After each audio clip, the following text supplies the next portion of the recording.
All right, guys. So bear with me on this one. This is my lowered V, and I didn't jack it up as high because it's a little bit more of a pain in the ass to get high in the air, even with my blocks of wood.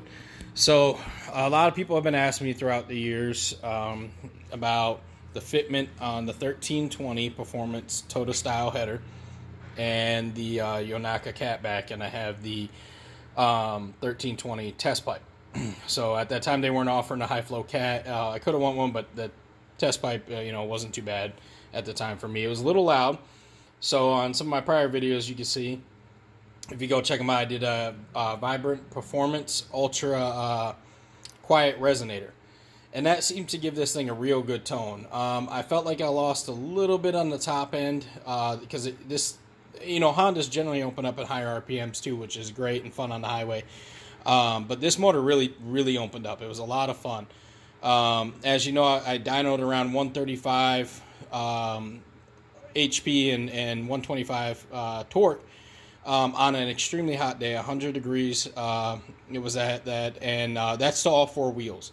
So looking at some numbers, I've noticed even some GSR guys and GSR VTEC motors, the B18 VTECs, we're putting around 135 to 150 to the wheels, depending on what mods they had for you. So I was impressed with that.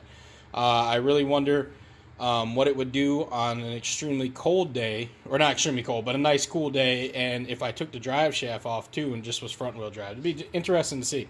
It's a fun little car. Of course, it's these things weigh almost 4,200 pounds, so I think they're like 4,185 or 135 something. So, I mean, they're heavy for just a B20.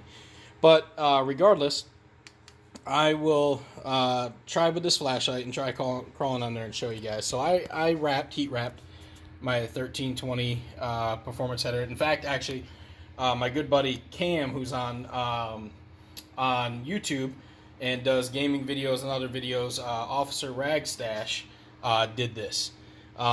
He's not a huge car guy. He likes some things, but I tell you what, man, go check his channel out. He's a cool dude, and I wish I could get him to be a partner with me in like a shop, because he actually does really damn good work on a vehicle. He's really good at it, surprisingly, how fat he is. So you can tell him I said that. So this is a tight fit, but it fits. It clears, and you gotta remember I have the heat wrap on there too. So it clears the stock radiator fans. It does not hit at all. Had no issues with it touching. It bolted up to the block really good. Now bear with me while I go down here. So and that dripping is from the Prelude. So just so you guys know, I haven't got to the Prelude yet, but yeah, the oil leak is from the Prelude, not from this. I got this completely sealed up and nice, so it's been a good running vehicle. So originally on my other one, I did have an issue, and I think it was just because it's bent, where it did hit the plastic skid plate cover or splash shield, whatever you want to call it here. But when I got a new one and put it on here that wasn't bent, I had no issues. So it clears fine. You can see right there, there's no touching. But depending on the shape yours may be in, you might have to bend it or cut it. So that's just, some information there for you. But it clears the oil pan great. You can see the extra spots like you have if your O2 sensors on the side. Now, if you're doing this obviously for an RD1, I assume, to go around the transfer case. So it will fit front wheel drive and will fit all wheel drive. And then you have your primary O2 sensor right there. And then as you can see, it bolts right up to where the cat would be, or the test pipe, depending on what you got. And I have a test pipe. Now, if you guys go watch my other video, please do, because you will see where this test pipe is this length. Go look at my lifted video where they extended the test pipe, because like I said, remember it had you could extend it yourself with the way it was designed, and I had it clamped with exhaust clamps just right, about this size, and they extended it way out and screwed it up at that shop. So like I said, they're going to be getting me a new axle and be fixing that soon. But yeah, this is about the length of the test pipe you're going to want. At the time, at least at the time when I bought this Toda header, it was a solid test pipe. it wasn't that extendable one that comes with the unequal length header that I use on the other one. And then, of course, I showed in the other video, and I'll put in here a picture of the O2 extender extension piece that allows your vehicle to think that, you know, it's running a cat and your air fuel is right and everything, so you don't get a check engine light. Smarter people than me, you know, made that. So if you want to know the exact thing it does, you know, you're gonna have to research that. I couldn't tell you exactly word for word how important that is, but I know with it you don't get a check engine light, and it helps out. They're about 20 bucks. So this is the Yonaka catback, and this has lasted through winters and through traveling from Florida and off-roading, everything. When I had it lifted, to hauling ass on the highway and having fun, multiple clutch drops, I would say. Probably aren't so good for my diff, but this exhaust has held up great. I like the Yonaka just a little bit more than the, I would say, than the OBX, because the flanges seem a little bit better. The gaskets they give you, the bolts they give you, it just seem a little bit better, and it seems to, sorry for my fingers there, it seems to held up really well. It looks really good, even to the salt. Let me try to scoot under here.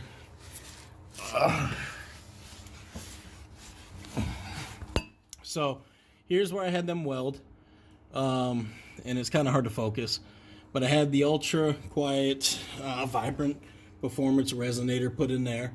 You can see I welded it up right here to where it starts to get that axle bend, that axle back bend, and then you can see the muffler over there.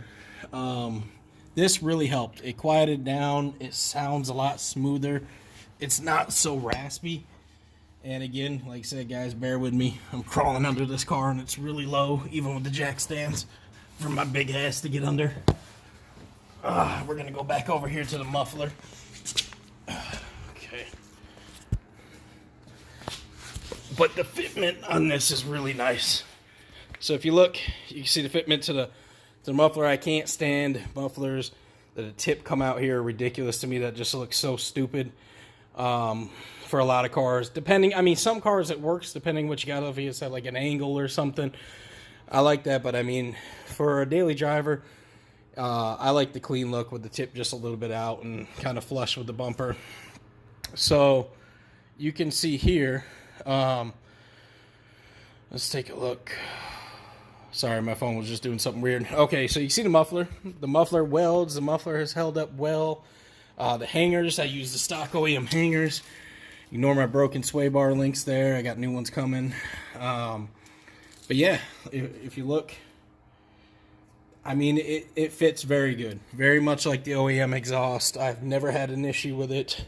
Sounds, with the test pipe, is a little raspy, in my opinion, when I first got it. So, I'll turn my flashlight off here. So, I mean, it didn't bother me so much, but then when I started driving a lot more on the highway around here, and we are able to have pretty decent speeds here on the highway in South Dakota. You know, Highway 90, we can go 80, 85, and you just hear it, you know, buzzing a little bit. So that resonator made a world of difference for me. I like the way it sounds now. There's videos on my YouTube, if you want, check them out, before the resonator. There's one that's brand new. I did a 2-year new vid just to let people hear how it still sounded after 2 years, still sounded the same. And then I did a video of before and after the resonator and after the resonator and how it sounds, which I like now. And I'm happy with it. That exhaust will probably be on there until I maybe decide to boost it. You know, I've been thinking more and more about boosting and have a little bit of fun. Stay tuned. I will have a video also. I will be doing a Jeep lip. It's hanging up there, along with my Prelude lip I got to get on. But I have a Jeep Cherokee lip that I'm going to be trying to fit on here and go, and I'm going to try to make a video on that. So bear with me on that one. That's going to be my first time doing that style lip. So that's going to be a learning experience for me. But yeah, there you go, guys. That's the 1320 Performance Toda style header. Just search it, and you'll be able to find that header. eBay, from 1320's site, Amazon, I'm assuming just search 1320 Performance Toda style header for the CRV or RD1, and you'll be good to go. All right, guys, hope that helps. Have a good one.